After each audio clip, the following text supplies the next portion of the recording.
Skyrock pour les militaires. L'armée de terre vient de boucler Small Joint Operation 2025, un exercice grandeur nature mené avec la Belgique pour préparer les combats de haute intensité. Pendant 3 semaines, la première division, 2 brigades et un détachement de lanciers belges ont testé plus de 50 nouveaux systèmes, drones, guerre électronique, capteurs de renseignement ou encore les véhicules Scorpion, sous la conduite de la section technique de l'armée de terre et la participation du corps de réaction rapide France.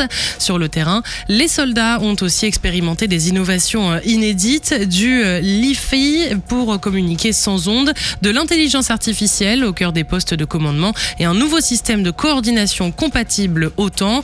L'enjeu n'était pas seulement de vérifier que les matériels fonctionnaient, mais de mesurer ce qu'ils apportaient à la décision, à la coordination des feux ainsi qu'à la protection des combattants.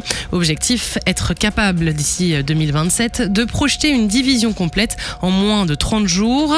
Small Joint Operation 25 devient ainsi un jalon majeur pour préparer les combats de demain. Frayeur évité au-dessus du centre spatial guyanais. Début du mois, un hélicoptère civil en provenance de Paramaribo et attendu à Cayenne a pénétré une zone aérienne protégée alors que la sécurité était maximale pour le lancement du lanceur européen Vega C à Kourou. L'appareil, immatriculé au Brésil, ne répondait plus aux appels radio. En quelques minutes, les militaires déclenchent un hélicoptère Fennec pour l'intercepter et éviter toute intrusion autour du site spatial.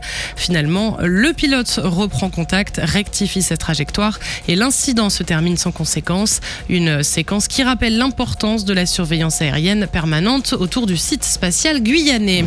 Et enfin, on termine en Polynésie française où une vaste opération anti-drogue la semaine dernière a eu lieu. Du 1er au 7 décembre dernier, près de 320 gendarmes ont été mobilisés pour l'opération Matai Rorofai qui signifie surveiller attentivement. Sur mer, dans les airs et sur les routes, les contrôles se sont multipliés. Plus d'1 millier de personnes contrôlées, des dépistages d'alcool et de stupéfiants et plusieurs actions ciblées dans les archipels. Les gendarmes ont aussi démantelé des points de deal, détruit près de 4000 pieds de cannabis prêts à être vendus.